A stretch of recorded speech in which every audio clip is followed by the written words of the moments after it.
Hey everybody, I know it's been a little bit more than a week since the last update. Um, that's kind of how things go sometimes. I guess what I wanted to talk about today, just to carry on with talking a bit about transition and talking a bit about kind of those personal struggles and the the realities of life after service. And I'm going to speak purely from a veteran point of view, but I'm sure this translates to any first responders who might be listening. Uh, you know, there are a lot of parallels between those worlds. So, what I want to talk about today is intensity. And I guess to start off, one of the first things I'll say, as I talk to people about what I did in that previous life within in the Canadian Armed Forces and life as a soldier was.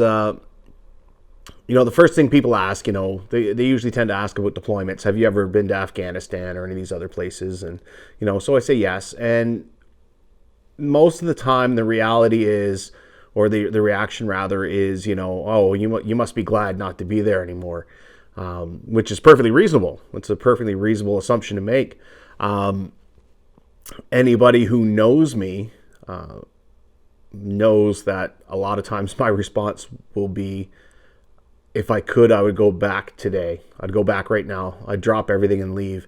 And as much as I would like to be able to say I've kind of moved past that, the simple fact is I have not. If I could go back to that old life, and if I could go back to places like Afghanistan, Bosnia, Ethiopia, I would go without hesitation, without any reservations, without any real thought. I would do it. The reality, which has all kinds of interesting ways of hitting you, is that I can't. I simply can't return to that life. I'm not able to. That time is just simply past. And if you go back through some of the old videos talking about loss of identity, that's one of those things you'll find in there in those talks. But I guess for those who don't know, to hear somebody say, I would go back to Afghanistan tomorrow is probably shocking. And it's probably, you wonder, what would lead somebody to that kind of conclusion or that attitude or that, that desire. And that's kind of the focus about what I want to talk about today. And that's intensity. And intensity plays into so many aspects of that life. And there's really two types of intensity I'm talking about. One, I'm talking about cultural intensity, and the other I'm talking about, I would call it operational intensity or experiential intensity. So right off the bat, the cultural intensity, that's probably one of the things that, on the day-to-day is hardest to translate. It's hardest to transition, in my case anyway, to civilian life. And that cultural intensity, really what it boils down to is that everything you do within that environment, within the Canadian Armed Forces, within operations, or just culturally within operations, everything you do matters. It matters. It just, everything matters, almost ultimately. And you talk about every little thing you do, every little shortcut you take, anything you do, for your own comfort that takes away from any other member of the team. Ultimately, the stakes for that, for those sort of transgressions and the stakes in how you conduct yourself can be high. They can be life or death. And even something as simple as you're supposed to clean your weapon and you decide, you're going to take a nap first, and something happens, you haven't maintained your weapon doesn't work, and there's potential for loss of life. Deciding to skip over maintenance on a vehicle, like, I'll just gloss over it, I'll just pay it lip service. And again, something mechanically fails and there's potential for loss of life, there's potential for mission failure. So yeah, and all these little things, and the impact can be huge. So there's that cultural intensity, that very strict code of honor and ethics and values that you just don't violate. And if you do, there's repercussions. There's cultural and social repercussions for it within that environment. You don't want to be known as the guy who doesn't hold up their end, or a guy or girl who doesn't hold up their end, doesn't do what they're supposed to do, who shirks their duties. That is in that regard cultural suicide. You'll be branded as that person, and you'll be kind of treated as such. So that strong moral code, the strong adherence to values, the ultimate value that's placed on conduct, is an intensity that I miss in civilian life, and I guess to relate to it, probably one of the biggest ways to relate to it is traffic. How many of us as veterans, I know I lose my mind sometimes with traffic, and you see people make careless lane changes and they don't signal and they cut people off, or they're texting, they're on their phone while they're driving, and I lose my mind. And it's that kind of that cultural intensity that I'm used to, and it's looking at it going, look, your bad habit has the potential impact it has the potential impact somebody else's life, and this idea that can't be allowed to stand. And you add to that, the regimental slogan of the RCR is never pass a fault, meaning when you see something wrong, you do everything you can to correct it. When you see somebody's conduct that's unacceptable, you don't let it slide, you correct it, because of how much that matters. And, and really it comes down to that intensity, taking ownership of other people's actions, to the point that if, you don't sort out their conduct, you're culpable in whatever might go wrong. So that can be a bit of a struggle day to day.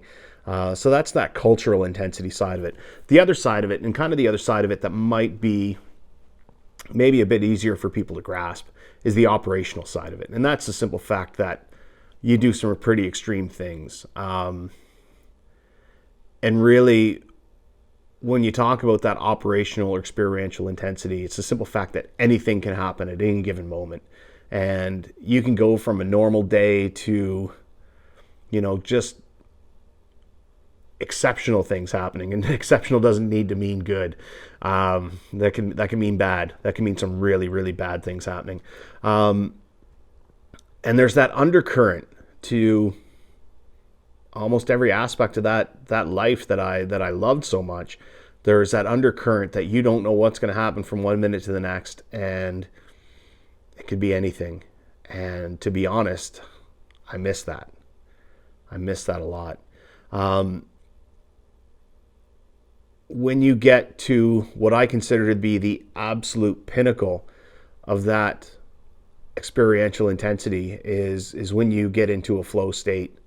And, you hear people talk about a flow state or being in flow, and, professional athletes talk about it, like to gamers. I mean, and there's the low level version of that, I would say, when you're hyper focused and you're dialed in, and just, you're just hitting every, all cylinders are firing, right?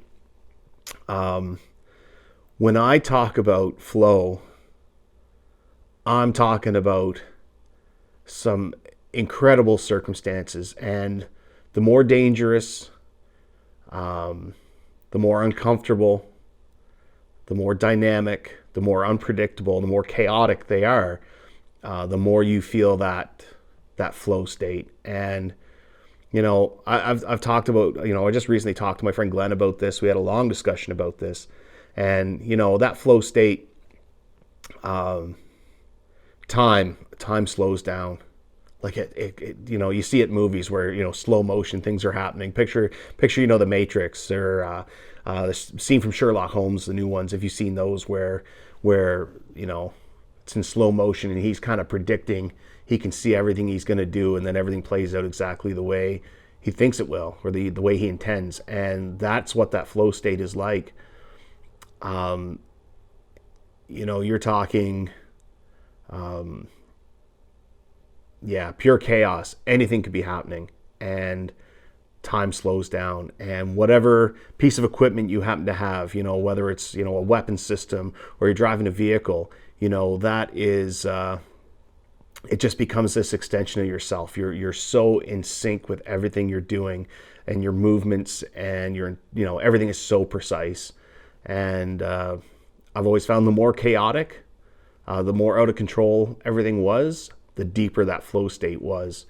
Um, you know, Even covering ground, even at night, uneven ground, when you would trip and stumble over that ground in the daylight, and you just get into this place in your mind where, you're just running and you're hitting every step, and you're not missing a step. And it's this feeling of being superhuman, and it's honestly euphoric. It is absolute euphoric. It is a high, and it goes beyond an adrenaline rush. Um, People talk about being adrenaline junkies. You want to jump out of planes. I've never personally jumped out of a plane. Definitely down for it though. But it's more than just, a carnival ride. It is this elevated presence of being. It's this elevated state of being. And, you know, uh, you hate to admit kind of being a junkie, but honestly, I would live to feel that again. I miss it, and you get close to it sometimes. Um, you hear like I said, athletes. You hear it with sports, and I've touched it a couple times playing different sports. I've come close to it. Riding the bike, especially like technical riding, like single track. When you can just read the trail, and you can just anticipate everything, and you just execute everything perfectly, and whatever you touch on that bike, you manipulate everything on that bike just perfectly, and that's a reasonable hand-drawn facsimile at best. It's a copy. It's just not quite there. And to be honest, I've probably never truly felt it unless there was actual physical danger. And yeah, that's the intensity. And again, that undercurrent, that cultural and experiential intensity, that undercurrent was my reality for 23 years. Um, to a lesser degree on the tail end, because my scope and my focus changed. But yeah, it was always just kind of idling under the surface. And even when I was in the forces, but I wasn't on operations, or I wasn't in one of those dynamic environments, you were always chasing that intensity, or I was. I would speak very much for myself here. I was always chasing that intensity. And that is certainly, as I've transitioned to civilian life, I'm still looking for it. And I'm looking for that feeling that everything I do matters, and that everything everybody around me does matters, and that shared intensity of values and ethics and conduct. Um, and then the experiential side of it, you're looking for that intensity in everything you do. And sometimes it's activities, sometimes it's it's riding, it's canoeing, kayaking, hiking. You're looking for that physical discomfort. I'm looking for that challenge. I'm looking for that intensity. I know some people find it in gambling, and talking to a friend recently on that subject, and it's about big wins and big losses. You can kind of, and you look at, I've had friends who were unfortunately addicted to gambling, and I've seen them drop thousands of dollars like it was nothing. And it's that idea that it's either a huge win or a huge loss. It's this all or nothing feeling, but you got to feel like everything's on the line, which, it's not a big leap to see why that could be unhealthy, especially when you start, you have families that depend on income. Most people can't afford to chase wins like that and suffer the losses that come with them. So there's gambling, there's drugs and alcohol and stimulants. You try and find that intensity in sex. You try and find it. You just go hunting for it every day. And I still struggle with that. I still struggle with wanting that level of intensity all the time. And yeah, it's a pretty big hole to fill. And it's a challenge to find ways that are socially acceptable, that are maintainable, that are healthy, to find that feeling. And yeah, that's really kind of the, that's a bit of the struggle of transition. And I'm sure first responders probably feel the same way. I can imagine the sort of incidents you respond to, the places you go, and that hyper focus and entering that flow state. And you know, I can imagine it's very similar. And when you look at rates of addiction and suicide and depression and all these other things that first responders and veterans are afflicted by, particularly after active service or after they're out of those dynamic environments, there's no denying, most of us, I think, come to these sort of professions because we are different, and we're drawn to that intensity, we're drawn to that adventure, we're drawn to the unpredictability. And when you step away from that and you enter this normal life where everything feels kind of mundane and it doesn't feel like it matters that much, and it's really something to wrestle with. And I have to admit, that's probably one of my biggest struggles day to day. Just rattling around the house and trying to, or going to school, or I'm sure going to work, and just not having that huge hole in everything you do. And even, when people say to you, oh, you must be great. You don't have to do those things anymore. You don't have to be in those places. And that feeling you get in your guts, like, man, I need that. And then how do you explain that to people? How do you look at somebody and say, I would love to go back to Afghanistan, and not have them think, you're some sort of warmongering idiot? I would love to be able to feel those things again without needing somebody to lob rockets at me, or plant explosives in the ground that I have to go find before I drive over them, or before my friends do.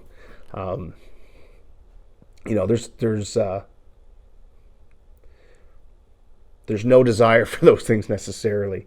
It's the clarity and the intensity and the flow that comes with it that is hard to live without, and it's hard to replicate, and hard to find a substitute for, and hard to adjust to it being gone. So that's kind of it for today. And again, I'm no authority. I'm no psychologist. I'm no authority on this subject. I'm just talking about my observations as I look around and I look inward and I see the struggles I have adapting to not being in that environment anymore. And just the daily struggles of going through, just this normal daily life that I now find myself a part of. And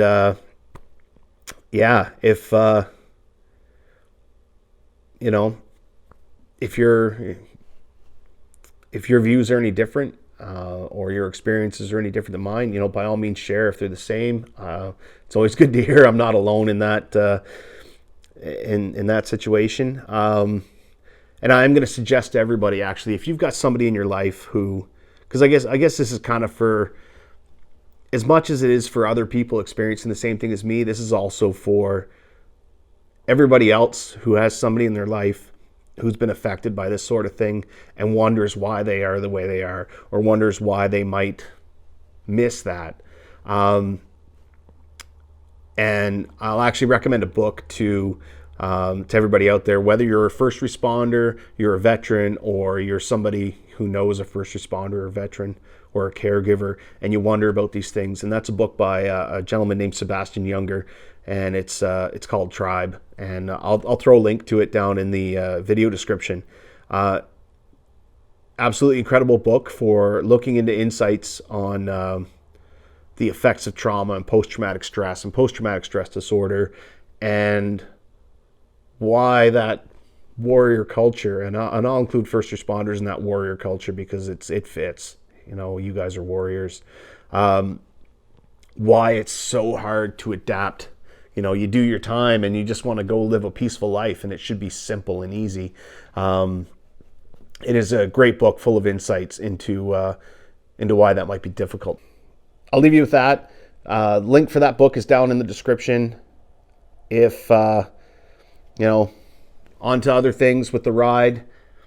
We leave Quebec City the 5th of August, and we're back in Quebec City on the 15th of August after having ridden around the St. Lawrence Seaway up through Labrador, northern Quebec. So come on out for the entire trip. Come on out just for the day. Registration's at the link below in the descriptions. Along with that, you'll find the email address there. If you have a story to tell, if you are a veteran, first responder, nurse, EMS, fire, male, female, regardless of trade, when you were in the forces, you have a story to tell about those struggles and about your service, then folks need to hear it. And whether your story seems similar to some that we've shared here already, whether or not your story, you feel like what you experienced was really, over the top or not, that doesn't matter. What matters is that your peers need to hear it from you, that, they need to know they're not the only ones struggling, and they need to know that it's okay to struggle, and that, we're all on this together. So you got a story to tell, you're thinking about it, get in touch. Email address is in the description. And I will leave you with that for this week. And yeah, until then, check on your buddies, take care of yourselves, and I'll see you next week.